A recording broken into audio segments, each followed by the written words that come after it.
지난주 말씀을 기억하시죠? 이스라엘 자손에 대해서 애굽 왕, 이제 뒤에 가면 바로라고 나오는데 애굽 왕의 학대가 있었습니다. 왜요? 이스라엘 자손의 수가 크게 번성해서 많아지게 되니까 그 하는 얘기가 우리보다 애굽 사람, 이스라엘 사람이 더 많네. 그리고 나중에 전쟁이 일어나면 저 이스라엘 사람들이 우리를 적대해서 우리와 싸우고, 그리고 여기서 나가면 어떻게 할 것인가, 이런 걱정을 하게 되죠. 그래서 이스라엘 백성들이 더 이상 번성하지 못하도록 압박을 가해야 되겠다고 생각하고 3번에 걸쳐서 조치를 취하는데, 첫 번째 조치가 뭐였습니까? 강제 노역을, 아주 노역을 강하게 시켜서 너무 힘들면 번성하지 못하겠지, 자녀를 못 낳겠지, 이런 생각을 한 것 같아요. 그런데 아무 상관없이 이스라엘 민족은 더 번성하니까 두 번째 어떤 방책을 내놓아요? 산파들을 통해서 남자아이들을 모두 죽이도록 그렇게 조치를 했지만, 그러나 산파들이 하나님을 두려워했기 때문에 그렇게 하지 못하고 가서 바로에게 다른 말을 하죠. 히브리 여인들은, 저기 이스라엘 여자들은 너무 건강해서 산파들이 도착도 하기 전에 다 나서 이미 괜찮기 때문에 어떻게 해 손쓸 방법이 없었다라고 얘기를 하죠. 하나님께서는 그 산파들에게 복을 주십니다. 그리고 그래도 안 되니까 세 번째, 이제 노골적으로 명령을 내리죠. 뭐라고요? 히브리 아이들, 이스라엘 백성의 아이들이 아들을 낳으면, 아들이 태어나면 그 아들을 나일강에 던져버려라. 나일강에 던져서 아그밥이 되게 하라. 뭐 이런 얘기겠죠. 그렇게 끔찍한 명령을 내렸습니다. 그 명령이 1장 마지막 22절이었습니다. 자, 그리고 이제 오늘 2장으로 넘어왔습니다. 2장 1절은 읽지 않겠는데요, 레위 자손, 레위 가족 중에 한 남자가 레위인 여자 만나가지고 결혼을 했다. 이게 1절이에요. 1절. 그리고 이제 2절 띄워주세요. 우리 같이 한번 읽어봅시다. 시작. 그 여자가 임신하여 아들을 낳으니 그가 잘생긴 것을 보고 석 달 동안 그를 숨겼으나. 아멘. 그 레위인 여자가 아들을 낳는데, 아들 낳으면 어떻게 하라고요? 나일강에 던져버리라고 그랬어요. 근데 못 던진 거예요. 왜요? 잘생겼더라고. 잘생겼다. 잘생겨서만 못 던지지는 않았을 것 같아요. 못생겨도 마찬가지죠. 뭐 잘생기고 못생긴 게 부모의 눈에 누가 어디에 있겠습니까? 다 잘생겼겠죠. 근데 이제 특별히 여기서 잘생겼다라고 표현한 것은, 여기 잘생겼다는 말의 원어가 토브예요. 토브. 토브가 뭐냐면은 좋다, 아름답다. 예. 창세기 1장에 하나님께서 천지를 창조하시고 7번 똑같은 말을 반복하시는데요, 보시기에 좋았더라. 이때 이 좋았다, 이게 토브예요. 좋다, 좋았다. 그래서 여기 잘생긴 거, 이 말은 그냥 외모가 잘생겼다라기보다도 아주 건강하고 아주 지혜롭게 생겼고, 그리고 아주 특별하게 이 아이는 정말 특별한 아이로구나라는 그런 마음이, 부모이기 때문에 그러기도 했겠지만 유독 더 그런 마음이 들었던 것 같아요. 그래서 차마 못 버리고 석 달 동안을 숨겨서 키웠다. 이게 애굽 사람들이 애기 우는 소리를 듣거나 하면 빼앗아다가 나일강에 던져버릴 것이기 때문에 바로의 명령이 그러니까 소리 안 나게 석 달 동안을 몰래 키우느라고 얼마나 애를 썼겠습니까? 석 달 동안을 그렇게 숨겼다. 자, 다시 한번. 아까 아이를 보니까, 태어난 아이를 보니까 어쨌다고요? 잘생겼다. 이게 토브, 좋았다. 이게 어디 나온다고요? 창세기 1장. 태초에 하나님께서 천지를 창조하시고 역사를 시작하실 때 하나님께서 보시기 좋았더라. 그리고 통 안 나오던 말인데 여기 나온 겁니다. 그러니까 지금 이 아이가 태어난 이 아이를 통하여서 하나님의 구원의 역사를 시작하시는 거예요. 창세기가 이제 역사의 시작이라면, 오늘 여기 모세가 아이로 태어난 것이 곧 하나님의 구원 역사의 출발, 시작이었다. 그런 의미가 이 안에 담겨 있습니다. 자, 이제 3절로 가볼까요? 3절 다 같이요. 시작. 더 숨길 수 없게 되매 그를 위하여 갈대 상자를 가져다가 역청과 나무진을 칠하고 아기를 거기 담아 나일강과 갈대 사이에 두고. 아멘. 도저히 이제는 더 숨길 수가 없겠다. 이제 100일이 다가오니까 아이가 이제 소리도 막 점점 커지고 도저히 숨길 수가 없겠다. 그럼 어떻게 해야 되나? 그래서 할 수 없이 이런 조치를 취해야 되겠다. 그럴 때 그 어머니의 마음은 어땠을까? 이렇게 상자에다 담아가지고 강물에다가 나일강에다 갖다가 이게 놔둬야 되는데 이게 물에 휩쓸려 갈 수도 있는 거고, 거기 나일강의 악어가 세계에서 제일 큰, 제일 사이즈가 큰 악어가 거기에 오글거리고 있는데 이 아이를 이렇게 놔둬야 된다는 게 인간으로서는 도저히 할 수 없는 일이었겠지요. 그렇지만 그럼에도 불구하고 최선을 다하죠. 갈대 상자를 가져다가, 갈대 상자, 여기 갈대 상자라고 하는 것이 원어로 테바예요. 테바인데 이 테바가 창세기도 나와요. 창세기 6장에 창세기 6장이 누구 얘기죠? 노아의 방주가 히브리어로 테바예요. 그러니까 배는 배인데 배를 조종할 수 있는 장치가 없어요. 조타 장치가 없어요. 그냥 상자예요, 상자. 그 안에서 다 들어가 있죠. 노아의 가족과 모든 짐승들이 그 안에 다 들어가 있죠. 그럼 어떡하자는 거예요? 조종을 할 수 없는데요. 하나님께 맡기는 거죠. 지금 여기 이 모세의 엄마도 이 갈대 상자에 아무런 조종 장치도 다른 어떤 방어 시설도 아무것도 없는 이 상자에 아이를 넣어서 갈대 사이에 넣어 쏟습니다. 하나님께 맡기는 겁니다. 하나님께 맡기는 거죠. 최선을 다하되 하나님께 맡기는 믿음이 있었기 때문에 이렇게까지 이게 가능했을 거예요. 그래서 갈대 상자를 가져다가 이 방주와 같은 갈대 상자를 가져다가 이 작은 상자에 역청과 나무 진을 앞뒤로 발라서 물이 들어오지 못하게. 사실 이 나일강은 갈대가 우리나라 갈대, 이게 삼선천에 있는 갈대보다는 훨씬 굵고 단단하고 큽니다. 키가 굉장히 커요. 그래서 이거 잘게 쪼개가지고 펼쳐서 그걸 종이처럼 이렇게 붙여가지고서, 그래서 종이로 만들어가지고 그게 파피루스라고 해서 책으로 썼었죠. 그 사람들이 여러 가지 용도로 썼었는데요.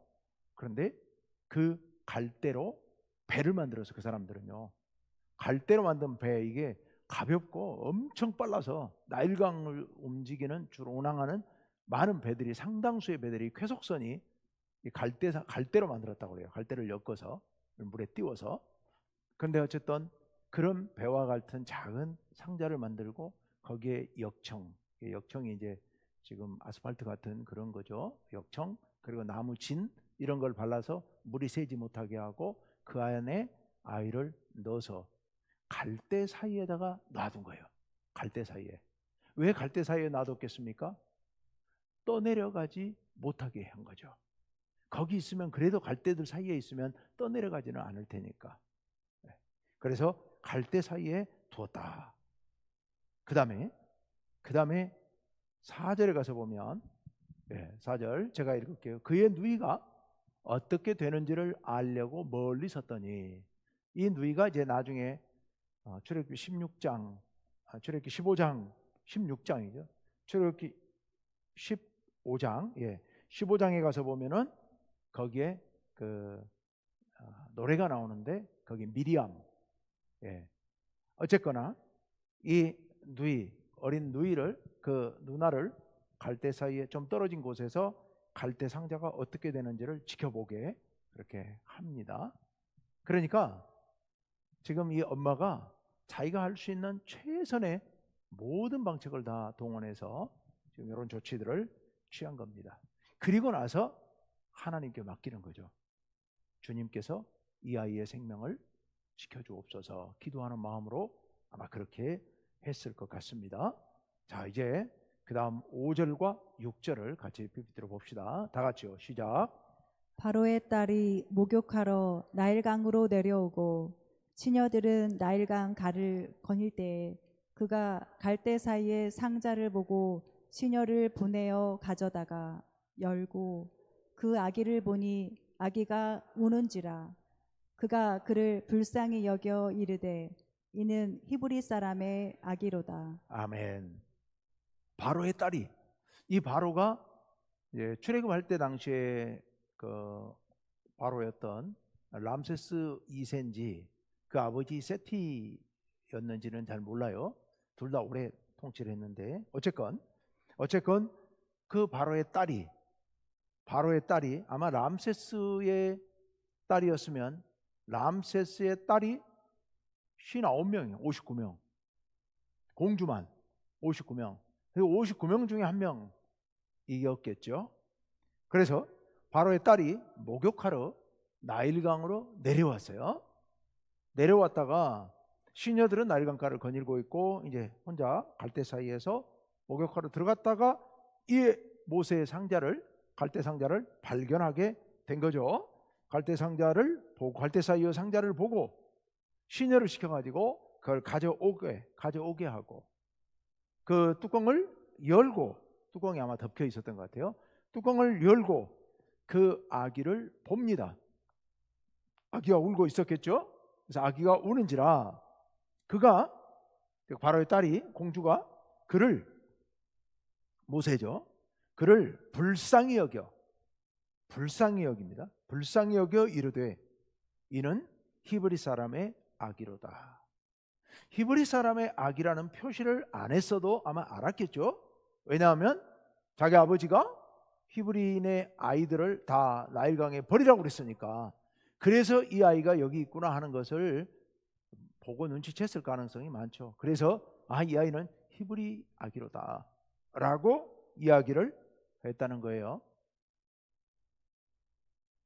어떻게 바로의 공주가 마침 그 시간에 그 자리에 나타나가지고 이 아이를 발견했고 이 아이를 열어보고 불쌍히 여기는 마음이에요. 자기 아버지가 다 죽이라고 한 히브리인의 아기라는 걸 아는데, 그런데 그 아기가 불쌍한 거예요. 그래서 그 다음 조치들을 취하게 돼요. 근데 여기 빨간 글씨로 써놨는데 한번 보세요. 이 공주가 어떻게 했어요? 내려왔어요. 나일강으로. 그리고 그 다음에 아기를 보았어요. 그리고는 불쌍한 마음이 들었어요. 그래서 이 아이를 이제 그 다음에 7절로 넘어가야 됩니다만은 그 아이를 건져내요. 데려오게 해서 그 아이를 건져내서 자기가 살려내는 거예요. 근데 여러분, 출애굽기의 핵심 주제가 뭐냐? 이스라엘 백성들이 애굽에서 이 노예 생활을 하면서 너무 고통스러워서 하나님께 울부짖습니다. 하나님께서 나중에 보면 뒤에 가면 그게 나와요. 하나님께서 그 부르짖는 소리를 들으시고 내려오셔요. 내려오셔서 그들의 참상을 보셔요. 그리고 그 참상을 보면서 그들을 불쌍히 여기셔요. 그래서 모세에게, 나중에 이제 80년 후에 모세에게 내가 그들을 구원해야 되겠는데 네가 가라, 이렇게 하나님께서 말씀해 주시는 거예요. 그러니까 하나님께서 이스라엘 백성들을 대하시는 그때의 그 모습에 거기 등장하는 동사들이 여기 고스란히 다 등장을 해요. 여기 상징적인 굉장히 중요한 의미를 갖고 있어요. 여기요, 이스라엘 백성의 구원을 나타내는 또 아주 중요한 단어가, 같은 단어가 나오는데 그 이따 나중에 다시 얘기를 하기로 하고, 그래서 지금 여기서 하나님께서 이스라엘 백성을 구원하는 것을 미리 이렇게 좀 더 작은 모습으로 모세를 구원하는 바로의 공주 이야기가 등장을 하게 됩니다. 자, 그 다음은 7절로 넘어가 볼까요? 7절 다 같이 읽습니다. 시작. 그의 누이가 바로의 딸에게 이르되 내가 가서 당신을 위하여 히브리 여인 중에서 유모를 불러다가 이 아기에게 젖을 먹이게 하리이까. 아멘. 이 누이가 누구요? 아까 미리암 옆에서 지켜보고 있었다고 그랬죠. 공주가 건져가지고 아이 뚜껑 열고 이거 보는 거 보고서 이 아이가 쪼르륵 달려온 거죠. 와서 이야기를 하는데 엄마가 미리 시켰는지 어쨌는지 모르겠습니다만 굉장히 지혜롭게 얘기를 하죠. 내가 가서 당신을 위해서, 당신이 젖을 먹일 수는 없으니까 당신을 위해서 히브리 여인 중에서 유모를 좀 데려다가 이야기를 먹이게 할까요? 어떻게 이렇게 지혜롭게 얘기를 했는지. 어쨌거나 이렇게 제안을 합니다. 자, 그러자 8절로 가볼까요? 8절 다 같이 시작. 바로의 딸이 그에게 이르되 가라 하매 그 소녀가 가서 그 아기의 어머니를 불러오니. 아멘. 바로의 딸이, 공주가 그에게, 미리암에게 뭐라고 그랬다고요? 가라. 아까 하나님께서 모세에게 뭐라고 하세요? 가라. 네가 가라. 가서 구원하라. 가라고 얘기를 해요. 자기 아버지가 람세스 2세이고 이스라엘 백성 그중에 아이들들 다 죽이라고 명령을 했는데 자기가 공주인데 아버지의 명령을 어기고 이 아이를 구해가지고 히브리 여인에게 다시 자기 엄마인지 몰랐지만 맡겨가지고 키우게 만듭니다. 이제는 괜찮죠. 공주의 아기라고 하면 되니까, 공주가 키우라고 했다고 하면 되는 거니까. 그러니까 가서 당당하게 그 어머니가 아이를 키우도록 그렇게 일이 이루어지게 되지요. 어떻게 바로의 공주가 아버지 명령을 어기고 이런 일을 범했을까요? 하나님께서 그 마음 가운데 아이를 불쌍히 여기는 마음을 주신 거예요. 거기서부터가 일이 시작이 된 거죠.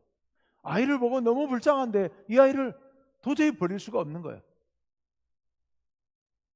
아마 아이가 아까 울었다고 나와 있는데 제 생각에는 아마 울다가 웃지 않았을까 그런 생각도 들어요. 아이가 그 공주 보고 웃지 않았을까. 그래 한번 웃는 모습 보면 그 다음에는 이제 못 버리죠. 어쨌건 하나님께서 그 마음을 움직이셔서 그렇게 하게 하신 거예요. 자, 그래서 이제 그 어머니를 불러옵니다. 불러왔더니 9절 갑니다. 다 같이 시작. 바로의 딸이 그에게 이르되 이 아기를 데려다가 나를 위하여 젖을 먹이라. 내가 그 삭슬 주리라. 여인이 아기를 데려다가 젖을 먹이더니. 아멘. 예.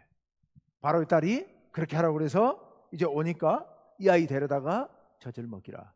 친엄마인지도 모르고 나를 위하여 젖을 먹이라. 이렇게 했고 여인이, 그러니까 엄마가 아기를 데려다가 아이를 키우게 된다는 이야기입니다. 여러분, 오늘 여기 남자는 아무도 안 나와요. 아이 외에는 남자는 하나도 안 나와요. 누가 나와요? 엄마, 그리고 딸 미리암, 그리고 여기 바로의 공주, 시녀들. 하나님께서 이 유대인도 있지만 이스라엘 사람도 있지만 이방인 여자, 바로의 공주, 이런 연약한 사람들을 통하여 또 이방인을 통하여서 이스라엘을 구원하는 위대한 역사를 지금 시작하고 계십니다.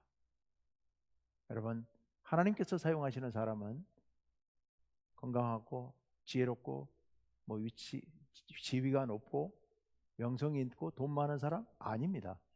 하나님께서는 당신의 계획에 따라서 연약한 사람들을 들어서 크게 사용하십니다. 구약 성경에 보면 유독 이스라엘 백성들은 선민의식이 너무도 강했지만 그러나 하나님께서 결정적인 순간에 이방인 여자들을 통하여서 당신의 계획과 뜻을 이루어 가세요.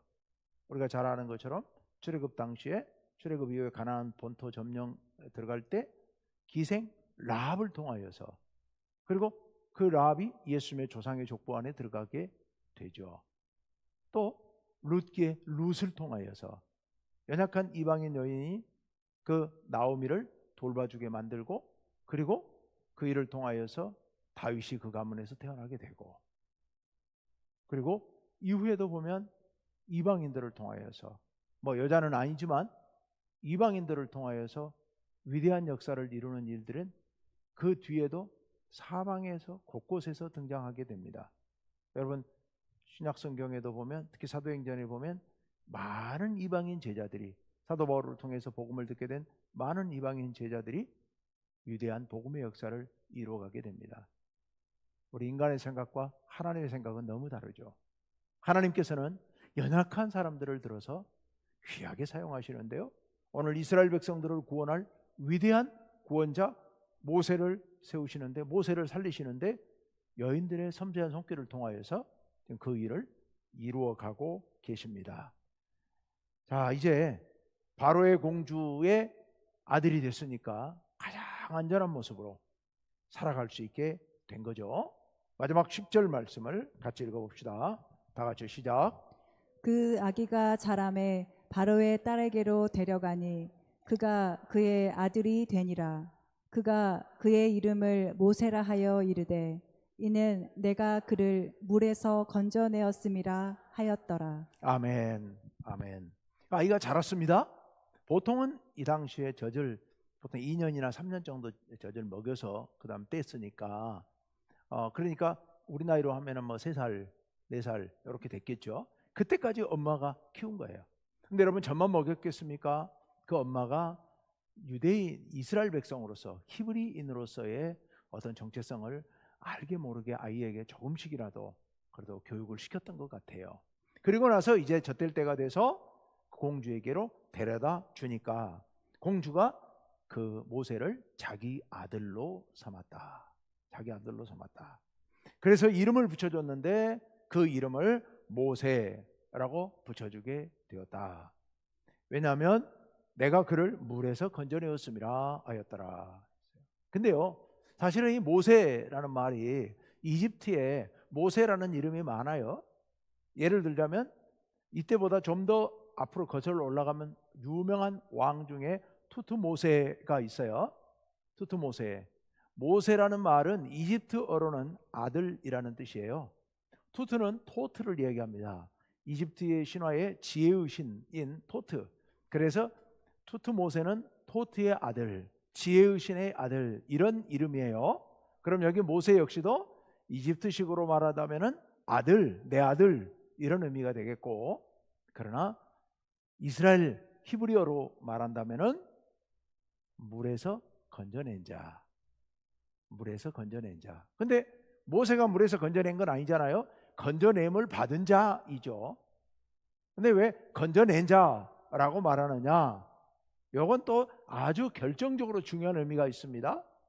왜 모세의 이름은 물에서 건져낸 자일까요? 이스라엘 백성들이 나중에 홍해를 건너서 구원받게 되지요.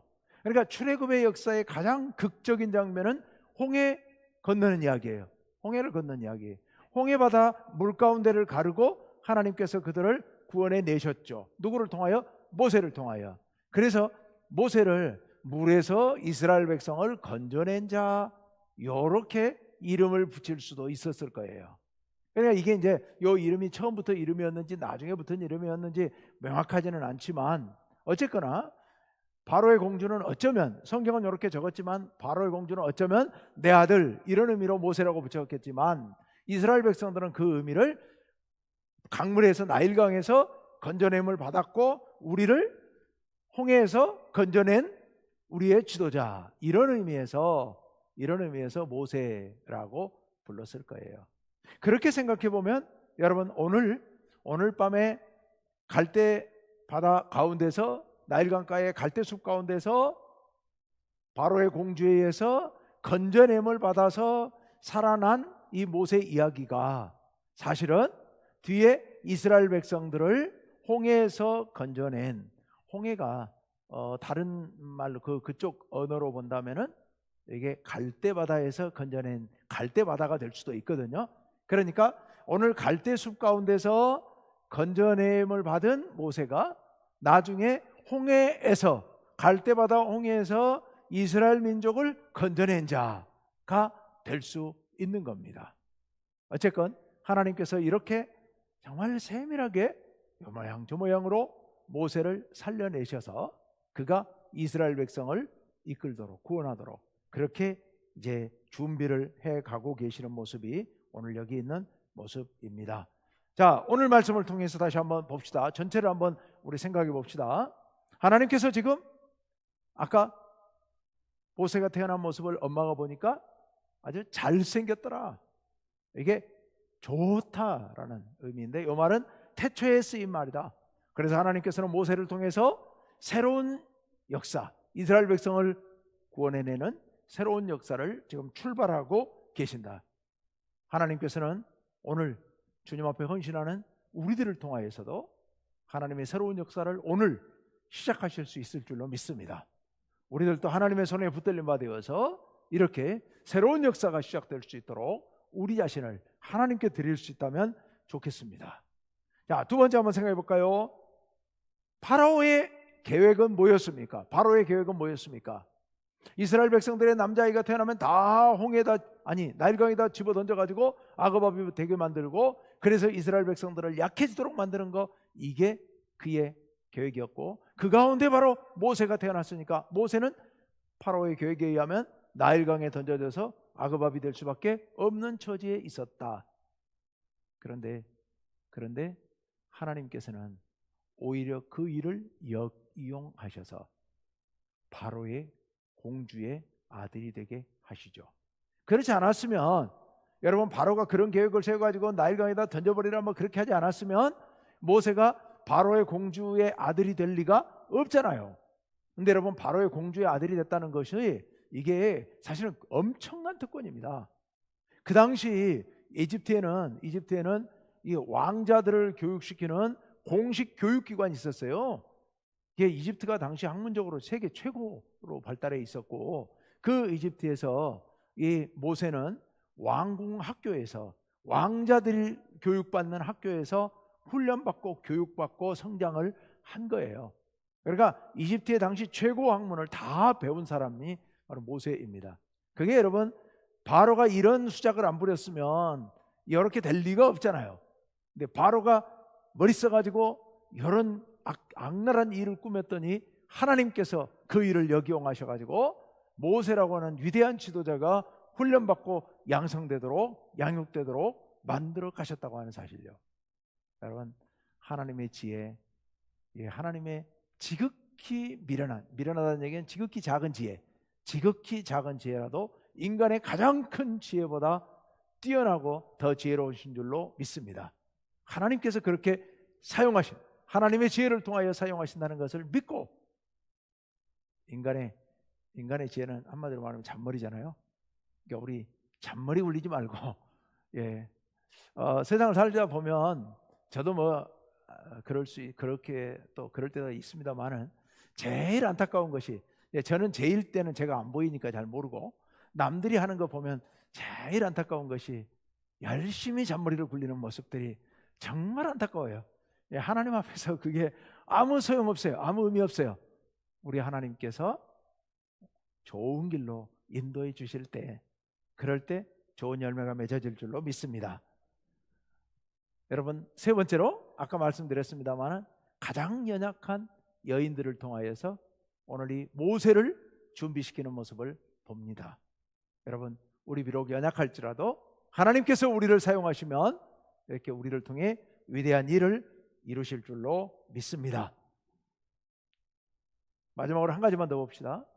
여러분, 지금 이스라엘 백성들 그리고 모세 큰 환난을 당하고 있지 않습니까? 큰 환난이 일어나서 그들이 모두 신음하고 고통당하고 아이들이 위험에 처하고 엄마들이 아이를 내버려야 되는 이런 정말 평생 잊지 못할 그런 가슴 찢어지는 그런 어려움들을 당하고 있지만, 그러나 그 계획, 그런 어려운 환난 가운데서 하나님께서는 주님의 계획을 차근차근하게 준비시키시고 이루어가고 계시다는 사실요. 여러분, 참 놀라운 얘기예요. 놀라운 얘기예요. 세상이 요동을 치고 광풍이 몰아쳐도요, 하나님께서는 그 가운데서 주님의 계획을 하나씩 준비하시고 이루어 가신 줄로 믿습니다. 우리들도 그것을 믿고요, 환난이 온다고 두려워하지 마시고 떨지 마시고 하나님께 맡기고 하나님의 계획을 이루어 가신다는 사실을 굳게 믿고 담대하게 나아가시는 여러분 되시기를 간절히 바랍니다. 우리 같이